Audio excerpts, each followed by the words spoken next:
কৃষ্ণ সুধী ভক্ত সজ্জন, আজকে পুত্রদা একাদশীর মহিমান্বিত তিথিতে আমাদের প্রসাদ চলে এসেছে। কি কি নিয়ে এসেছো আজকে? প্রথমে আছে হচ্ছে সাগর ফ্রাই। আচ্ছা, সাগুর পোলাও নিয়ে এসেছে এখানে। যদিও এটা হচ্ছে আমাদের দুইজনের প্রসাদ সারা দিনের, কারণ এখন হচ্ছে আমি রান্না করি না। দেখেছি রান্না করতে গেলেও যে পরিমাণ খরচ হয় ওটা মন্দির থেকে নিয়ে আসলেও সেম সেম। ওই জন্য একাদশীর দিনে বেশি জব করবো, এটা ওটা করবো, তার রান্নার টাইমটা দিই না। কাঁঠালের তরকারি। ও আচ্ছা, এটা হচ্ছে কাঁঠালের তরকারি রান্না করছে। এখনো কিন্তু কাঁঠাল পাওয়া যাচ্ছে, একটু তুলে দেখাও। কাঁঠালটা পাওয়া যায় হচ্ছে, এটা পাহাড়ি কাঁঠালগুলো, পাহাড় থেকে আসে না সেইগুলো।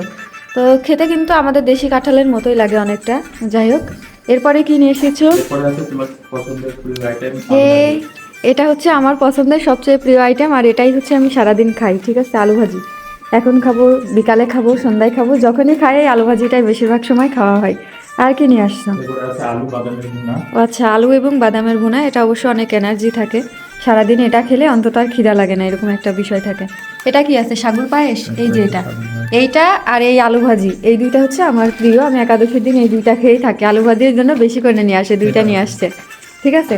আর এখানে আছে হচ্ছে আমাদের একটা মিষ্টি আলু, মানে এটা সিদ্ধ করে রেখেছি, কারণ ওই যে আমার থাইরয়েডের সমস্যার কারণে এটা খেতে বলেছে, তাই মিষ্টি আলু বেশি করে করে। হ্যাঁ, তাইলে আমরা এখন প্রসাদ পাবো। মহাপ্রসাদে গোবিন্দে, প্রসাদ পায় আনন্দে। আপনারা দর্শনেই আহার করুন, আর যদি কারোর ইচ্ছে হয় তাহলে আমার বাসায় চলে আসতে পারেন। রাধে রাধে।